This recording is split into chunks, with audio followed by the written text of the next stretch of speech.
하나님께서 주신 말씀은 말라기서 1장 5절 말씀입니다. 우리 말라기서를 펴시고 1장 5절 한 절만 우리 한 목소리로 같이 봉독하겠습니다. 시작합니다. 너희는 눈으로 보고 이르기를 여호와께서는 이스라엘 지역 밖에서도 크시다 하리라. 아멘.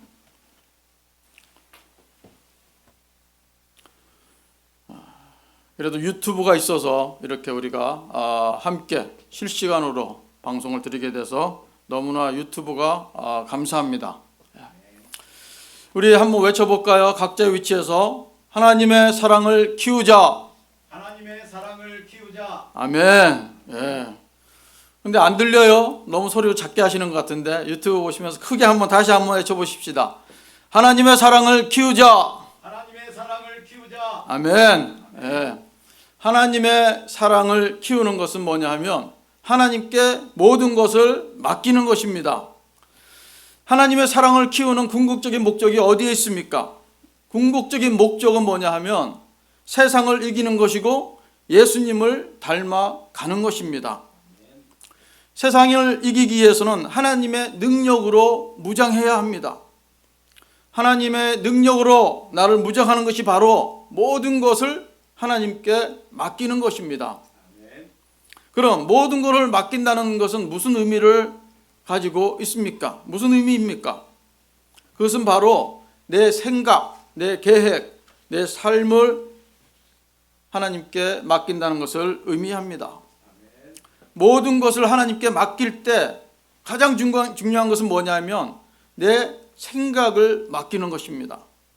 왜냐하면 내 생각에서 내 모든 계획이 나오고 나의 삶의 모든 결정들이 이루어지기 때문에 그렇습니다. 우리가 그런데 생각을 할 때, 생각을 하나님께 맡길 때 조심해야 할 것이 하나 있습니다. 뭐냐 하면 내 생각을 하나님 생각이라고 착각할 때가 있다는 것입니다. 내 생각이 하나님 생각인지 아닌지 이것이 정확하게 구분되지 않으면 자기 자신의 생각을 얘기하면서도 하나님의 생각이라고 말하면 큰 착오가 오해가 생기기 때문에 그렇습니다. 그래서 이 내 생각인지 하나님 생각인지 이게 확인하는 방법 중에 하나가 뭐냐 하면 과연 내 생각이 하나님의 말씀과 일치하는가 살펴보는 것입니다. 왜냐하면 이 하나님의 말씀과 내 생각이 대치하게 되면 그것은 하나님이 주시는 생각이 아니기 때문에 그렇습니다. 그래서 우리의 생각을 늘 하나님의 말씀에 비춰보는 것이 너무나 중요합니다. 그래서 우리가 하나님의 말씀을 계속 읽어야 되는 이유가 바로 거기에 있는 거예요. 우리가 이 모든 것을 하나님께 맡기면 참 유익한 점들이 많이 있습니다. 그 중에 하나가 세상을 이길 수 있는 힘도 주시지만 우리 마음속에 평강도 주신다는 것입니다. 우리가 살다 보면 해결할 수 없는 일 때문에 걱정되고 염려될 때가 얼마나 많습니까? 내 생각이 그 여러 가지 염려 때문에 번뇌로 가득 찰 때 우리는 하나님께 온전히 맡길 때입니다. 말로 표현할 수 없는 하나님의 평강이 우리의 마음을 잔잔케 하실 것입니다. 그리고 하나님께서 해결해 주실 때까지 편안한 마음으로 기다려 보십시오. 기다리는 것이 쉽지 않습니다. 우리가 아무것도 할 수 없을 때 기다리는 것이 바로 지혜입니다. 우리가 앞으로 갈 수도 없고 뒤로 돌아갈 수도 없을 때 우리는 출애굽기 14장을 기억해야 합니다. 출애굽기 14장은 어떤 내용이냐 하면 앞에는 홍해가 있고 뒤에는 애국 군병들이 쫓아올 때 모세가 백성들을 향해서 한 말씀입니다. 출애굽기 14장 13절에 너희는 두려워하지 말고 가만히 서서 여호와께서 오늘 너희를 위하여 행하시는 구원을 보라. 여호와께서 너희를 위하여 싸우시리니 너희는 가만히 있을지니라. 아멘. 우리는 가만히 있을 때가 필요합니다. 그것이 바로 지혜예요. 우리가 살다 보면 어떤 때는 이웃에게 유익을 주기는커녕 이웃을 더 힘들게 할 때가 있습니다. 그래서 실망하고 좌절하면서 그런 생각을 할 수도 있습니다. 나는 세상에 필요 없는 사람이 아닌가? 그런 생각에 사로잡힐 때가 있습니다. 그러나 그런 생각은 하나님이 주신 생각이 아니라는 것입니다. 성경 어디에서도 여러분이 필요 없는 사람이라고 말하고 있지 않기 때문에 그렇습니다. 성경은 말합니다. 예수님께서 이 땅에 오신 이유가 뭐냐 하면 저와 여러분을 살리기 위해서 오셨다고 말씀하고 있습니다. 하나님은 하나님의 자녀들이 그렇게 아무런 의미 없이 죽는 것을 원하지 않습니다. 우리는 반드시 필요한 사람이고 필요한 사람이 되어야 합니다. 이렇게 한번 외쳐보기를 원합니다. 나는 필요한 사람이다. 나는 필요한 사람이다. 아멘. 필요한 사람이 되어야 한다. 필요한 사람이 되어야 한다. 아멘. 우리는 필요한 사람입니다. 그리고 필요한 사람이 되어야 합니다. 예수님께서 우리를 살려주신 이유는 뭐냐면 필요한 사람이 되어라는 의미가 내포되어 있습니다. 그래서 필요한 사람이 되기 위해서는 하나님께 모든 것을 맡기는 사람이 되어야 합니다. 참 이렇게 제가 지난 날을 한번 돌아보면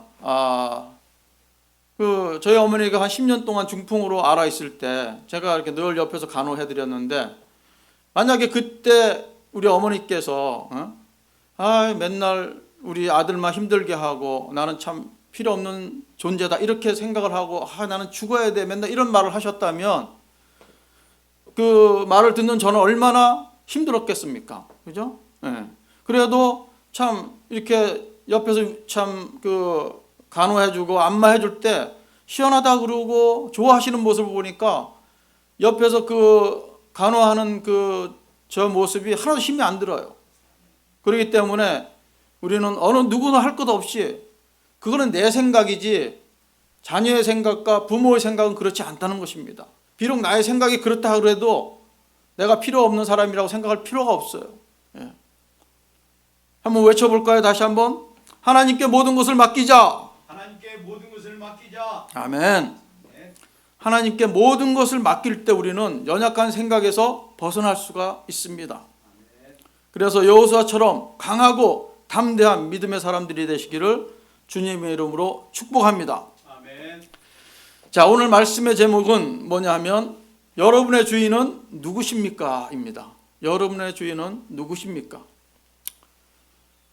우리의 주님은 바로 예수 그리스도시요 여호와 하나님입니다. 두말할 것도 없죠. 예. 그런데 우리는 그렇게 고백하지만 실제로 우리의 삶은 내가 주인이 되고 살아가고 있지는 않습니까? 오늘 우리 본문 함께 읽은 말라기 1장 5절만 저희가 읽었지만 사실 오늘 본문은 말라기서 1장 1절에서부터 5절 내용입니다. 그래서 한번 말라기서 1장 1절을 한번 보십시다. 1절 보시면 이렇게 얘기합니다. 여호와께서 말라기를 통하여 이스라엘에 말씀하신 경고라. 여호와 하나님께서 말라기를 통해서 이스라엘 백성들에게 경고를 하셨다 이 말입니다. 그죠? 하나님께서 왜 경고를 하셨을까요? 그 이유는 이 글이 쓰여지고 있었던 그 시대는 이스라엘 백성들이 바벨론 포로에서 돌아온 지가 벌써 100년이 지난 때였습니다. 그러니까 그들의 생활은 포로 생활을 하고 있을 때와는 완전히 다른 그런 삶을 살고 있었던 거예요. 그러니까 저 경제적으로 먹고 사는데 큰 어려움이 없었을 것입니다. 그러니까 그들은 말로는 나의 하나님 하면서도 별로 감동이 없는 제사를 드렸습니다. 절차에 따라서 그냥 제사를 드리지만 관심은 딴 데 가 있는 거예요. 형식적으로 제사를 드린 겁니다. 그러니까 다시 말해서 실제로 삶의 주인이 하나님이 아니었던 것입니다. 우리가 삶의 결정권을 하나님께 드리지 않는다면 하나님을 주인으로 인정하지 않는 모습이 되는 것입니다. 진정으로 하나님을 주인으로 인정한다면 우리 삶의 모든 결정권을 하나님께 드려야 되는 것입니다. 그런데 이 이스라엘 백성들은 자기가 주인이 돼서 모든 결정을 자기가 다 한 것이에요. 사실 이 말라기가 쓰여졌던 시대는 지금으로부터 2500년 전의 이야기입니다. 그럼 과연 그때 이스라엘 백성들만 그랬을까요? 오늘 2500년이 지난 오늘 살고 있는 우리의 모습도 너무나 이스라엘 백성들이 살고 있던 그때의 모습과 너무나 흡사합니다. 지금 사람도 배가 부르면 교만해지기가 쉽습니다. 하나님을 찾지 않습니다. 하나님을 향한 열정이 식어버리기가 쉽습니다. 열정이 식어져 버리면 간절함이 없어져요. 경건함이 없어집니다. 그런 모습은 예수님을 주님으로 인정하는 삶이 아닌 것입니다. 그렇기 때문에 오늘날에도 이 말라기서를 통해서 하시는 경고는 이 시대를 살고 있는 우리를 향하신 하나님의 경고입니다. 요한계시록 3장 16절에도 경고하고 있지 않습니까? 네가 이같이 미지근하여 뜨겁지도 아니하고 차지도 아니하니 내 입에서 너를 토하여 버리리라. 아멘. 무서운 경고 아닙니까? 하나님께서 토해 버리시겠다는 겁니다. 이런 하나님의 경고를 받고 우리가 해야 할 행동은 무엇입니까? 그 답은 로마서 12장 11절에서 12절에 있습니다. 뭐냐 하면 부지런하여 게으르지 말고 열심을 품고 주를 섬기라. 소망 중에 즐거워하며 환난 중에 참으며 기도에 힘쓰며 이렇게 말씀하고 있습니다. 아멘입니까? 네. 자, 오늘 본문을 통해서 우리가 생각해 볼 것은 만약에 우리의 주님이 여호와 하나님이시라면 첫째로 알아야 할 것이 있다는 겁니다. 그것이 뭐냐면 하나님의 사랑은 변함이 없음을 늘 기억해야 합니다. 하나님의 사랑은 변하지 않습니다. 말라기 1장 2절을 한번 볼까요? 2절에 보면 이런 내용이 나옵니다. 하나님께서 이스라엘 백성들을 향해서 내가 너희를 사랑하였노라 하고 이렇게 말씀하고 있어요. 그런데 그들은 뭐라고 얘기하냐면 주께서 어떻게 우리를 사랑하셨나이까 이렇게 반문하고 있습니다. 2절 한번 읽어볼까요? 여호와께서 이르시되 내가 너희를 사랑하였노라 하나 너희는 이러기를 주께서 어떻게 우리를 사랑하셨나이까 하는도다. 전만 한번 읽겠습니다. 왜 그들은 주께서 어떻게 우리를 사랑하셨습니까? 하라고 반기를 들고 있을까요? 그것은 그들이 처한 상황을 우리가 살펴볼 필요가 있습니다. 그들이 처한 상황과 관련이 있기 때문에 그렇습니다. 하나님은 이 선지자 학개와 스가랴를 통해서 뭐라고 얘기하셨냐면 이스라엘 백성들에게 복되고 영광스러운 미래에 대한 약속을 했습니다. 그런데 이 하나님의 약속이 주어진 지 벌써 100년이 지나가 버린 거예요. 그러니까 하나님께서 약속하신 그 영광스러운 미래가 오지 않았던 겁니다. 이것 때문에 그들은 하나님을 향해서 원망하는 마음이 있는 거야. 마음이 있는 겁니다. 주께서 어떻게 우리를 사랑하셨나이까? 사랑한다고 하셔놓고 지금 아무것도 변화가 없지 않습니까? 하고 불평을 하고 있는 것입니다. 그래서 하나님은 하나님의 사랑을 증명하기 위해서 2절 하반부에 이렇게 말씀합니다. 아까 이걸 읽었던 우리 하반부 한번 볼까요? 나 여호와가 말하노라 에서는 야곱의 형이 아니냐 그러나 내가 야곱을 사랑하였고 에서는 미워하였으며 이렇게 말씀하고 있습니다. 네. 이 하나님은 이 쌍둥이 형제 두 형제 중에서 언약의 후사로 형인 에서를 택하지 않고 동생 야곱을 택했습니다. 하나님께서 이 야곱을 택하신 것은 뭐냐면 야곱이 에서보다 나은 점이 있어서가 아닙니다. 야곱은 강교하고 유약한 그런 인물이었기 때문에 여러 가지 면에서 에서보다 나은 점이 별로 없었어요. 그럼에도 불구하고 하나님은 에서가 아닌 야곱을 택하셨습니다. 그것은 뭐냐면 하나님께서 무조건적인 사랑으로 야곱을 선택했다는 이유입니다. 바벨론을 통해서 심판하셨을 때도 에돔은 회복시키지 않으셨어요. 하지만 이스라엘은 다시 회복시켰었습니다. 포로에서 다 돌아오게 하신 분이 하나님이에요. 이렇게 하신 것은 하나님께서 이스라엘을 사랑하시는 까닭이었습니다.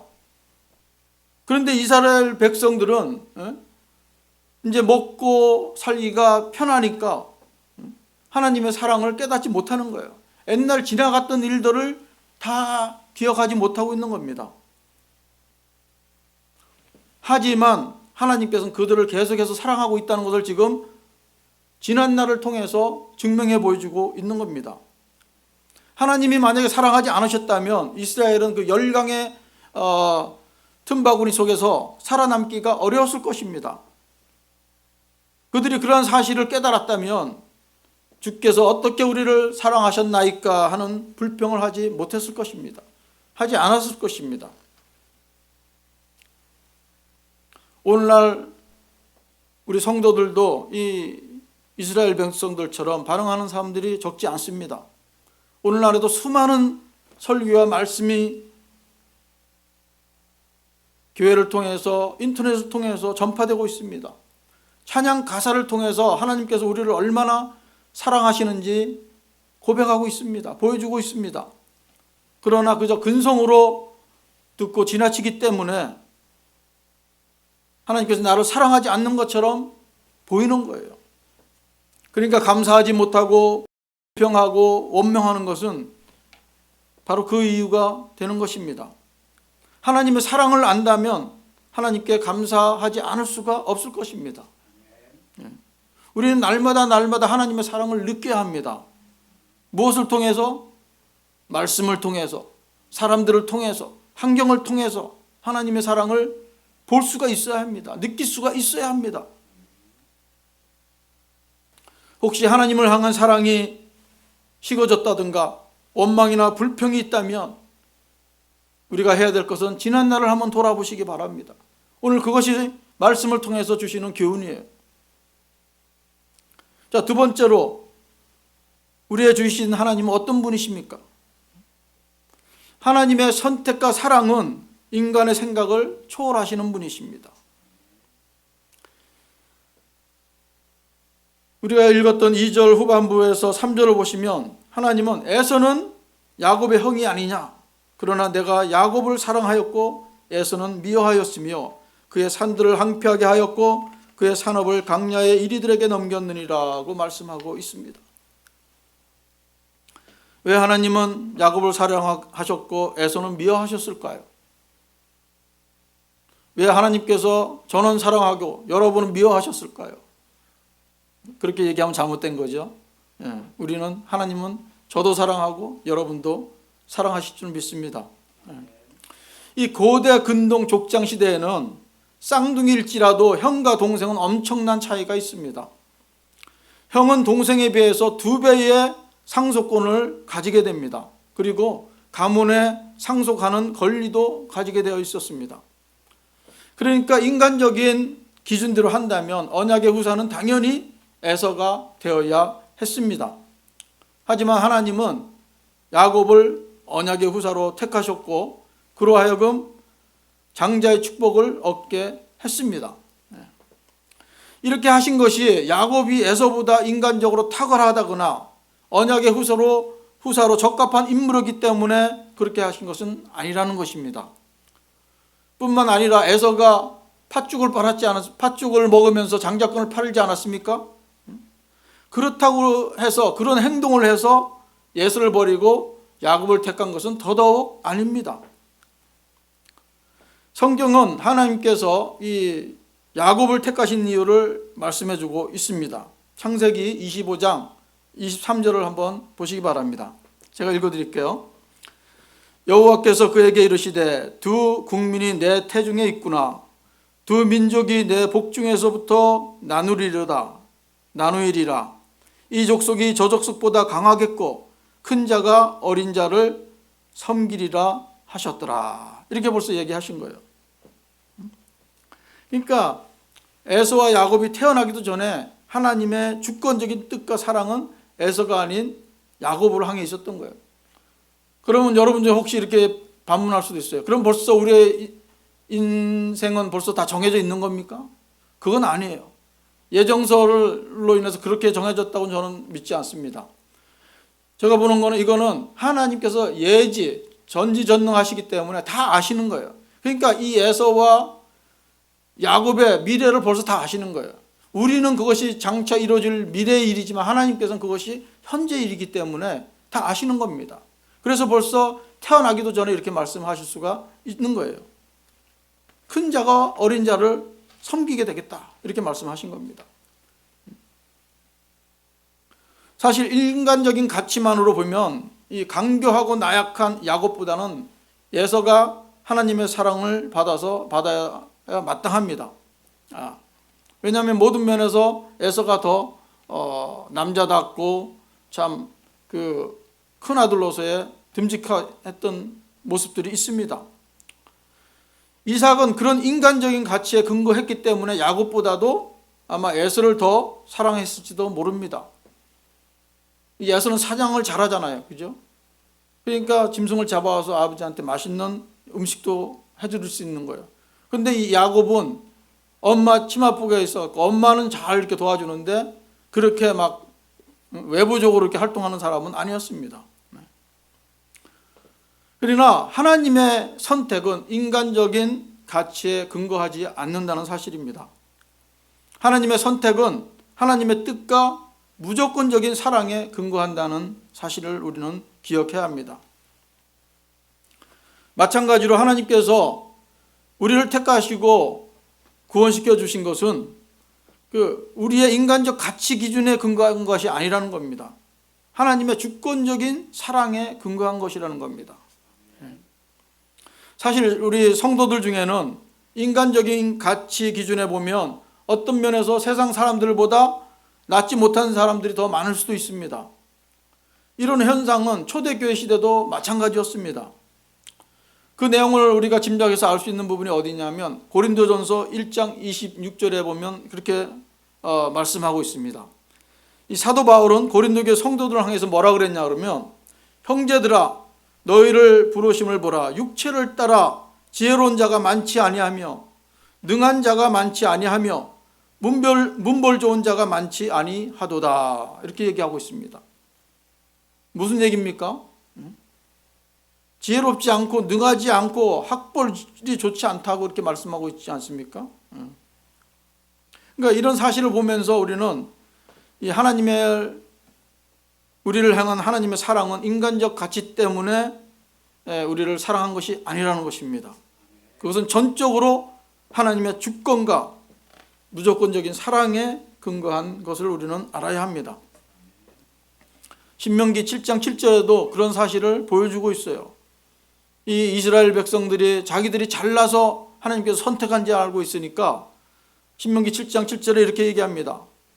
여호와께서 너희를 기뻐하시고 너희를 택하심은 너희가 다른 민족보다 수요가 많기 때문이 아니니라. 너희는 오히려 모든 민족 중에 가장 적으니라. 아멘. 적지만 하나님께서 택하신 거예요. 주권적으로 택하신 것입니다. 하나님의 무조건적인 사랑으로 택하신 거예요. 자, 오늘 보면 4절을 보면 에돔은 말하기를 우리가 무너뜨림을 당하였으나 황폐한 곳을 다시 쌓으리라 하거니와 나 만군의 여호와는 이르노라 그들은 쌓을지라도 나는 헐리라 고 말씀하고 있습니다. 이 말씀이 무엇입니까?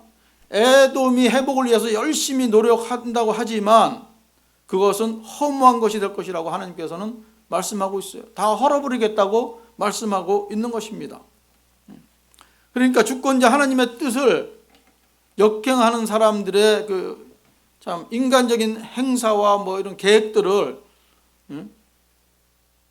얼마나 의미가 없고 허무한 것인가를 하나님께서 보여주는 것입니다. 그러니까 이 세상의 것들을 보면 표면적으로 보면 인간들이 그 성취하는 것 같고 인간의 수고와 노력의 결과에 따라서 뭔가 달라지는 것 같은 그런 것 같지만 사실은 그렇지 않습니다.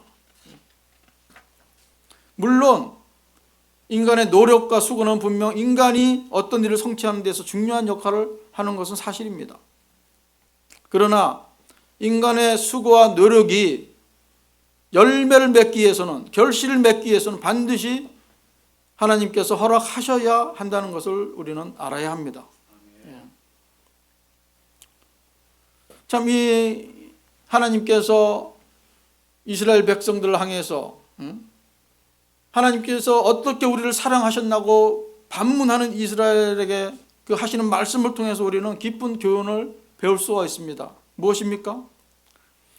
이렇게 감정의 골이 너무 깊어서 서로가 풀기 어려운 관계가 있을 때 어떻게 관계를 개선해야 하는지 하나님께서는 보여주고 있는 것입니다. 하나님과 이스라엘 백성 사이의 깊은 감정의 골은 무엇입니까? 하나님은 사랑하고 계신데 이스라엘 백성은 하나님의 사랑을 이해할 수 없다는 겁니다. 그것이 하나님과 이스라엘 백성들을 멀리 띄워놓고 말았어요. 그래서 하나님께서 경고하신 것입니다. 자세히 설명해 주신 것입니다. 깨달으라고. 우리들도 세상을 살아가면서 사랑 때문에 부부 사이에 혹은 자녀 사이에 아니면 교회에서 직장에서 참 많은 갈등을 겪고 있지 않습니까? 이때 바로 하나님께서 주시는 지혜가 바로 그것입니다. 이스라엘 백성들처럼 지난 날을 돌아보라는 것입니다. 너희가 지금까지 이 자리에 올 수 있었던 것이 바로 하나님의 사랑 때문이라는 것을 깨달은 것입니다. 비록 그 사람과의 문제가 지금 불거져 갖고 서로 감정이 폭발해 있지만 지금 그 감정이 폭발해져 있는 그 순간만 보지 말고 그 사람과의 오래전 관계들을 한번 짚어보라는 겁니다. 지난 날을 돌아보는 것이 참 중요합니다. 우리 옆에 있는 사람들이 얼마나 참 오랜 세월을 같이 살았습니까? 몸이 아플 때 얼마나 지극정성으로 돌봐줍니까? 배고플 때 얼마나 맛있는 음식으로 대접을 받습니까? 어렵고 힘든 일이 있을 때마다 함께 힘을 모아서 헤쳐나오지 않았습니까? 지금 당장 이해할 수 없다고 원망하고 불평하는 것은 참 어리석은 모습입니다. 참 저도 이 교회에서 목회하면서 벌써 제가 뉴피플 온 지 한 6년이 됐죠. 6년 정도가 됐는데 오랜 동안 이렇게 하면서 갈등이 없었겠습니까? 갈등이 여러 번 있었습니다. 예. 근데 오늘 이런 말씀을 보면서 참 지난 날을 이렇게 한번 돌아봤어요. 예. 돌아봤더니 참 그 상대방의 마음을 알 수 있는 그런 흔적들이 많이 있습니다. 특별히 그 중에서도 제가 그 전도사 인준 예배 드릴 때 그 선물을 받았는데 우리 이 목사님이 아주 그냥 얼마나 큰 선물을 주셨는지 몰라요. 막 이만한 박스를 하나 주고 한 손으로 못 받고 제가 두 손으로 이렇게 겨우 받았던 기억이 있습니다. 그래서 열어봤더니 그 속에 성경책으로 가득 차 있어요. 한 열 몇 권 됐나요? 몇 권 주셨나요, 목사님 그때? 1번, 2번 막 번호 순서가 이렇게 적혀져 있어요. 이 성경책도 바로 그때 우리 목사님이 주신 성경책이에요. 번호가 다 매겨져 있더라고요. 이 앞에 보면 이게 넘버 2네요. 푸누마 성경 넘버 2, 2015년도 8월 9일 날. 참 그런 모습을 보면서 참 많은 사랑을 저에게 주셨구나 하는 것을 참 깨닫게 됩니다. 혹시 하나님과의 관계에서 원망스러운 부분이 있다면 지난달을 한번 돌아보시기 바랍니다. 부모의 행동이 이해되지 않을 때 지난날을 돌아보시기 바랍니다. 부모가 내가 어릴 때 얼마나 지극정성으로 키웠겠습니까? 자녀의 행동이 이해되지 않을 때 지난 날을 돌아보시기 바랍니다. 지금은 비록 속썩이는 자식이지만 어릴 때는 어땠을까요? 얼마나 재롱을 많이 부렸겠어요. 그 재롱 부리던 그 모습만 우리가 봐도 그 자녀에 대한 가치는 벌써 다 드러난 겁니다. 얼마나 그 재롱이 부모님들의 마음을 기쁘게 했었습니까? 그런 추억을 기억하십니까? 우리는 자녀들에게 고마워해야 합니다.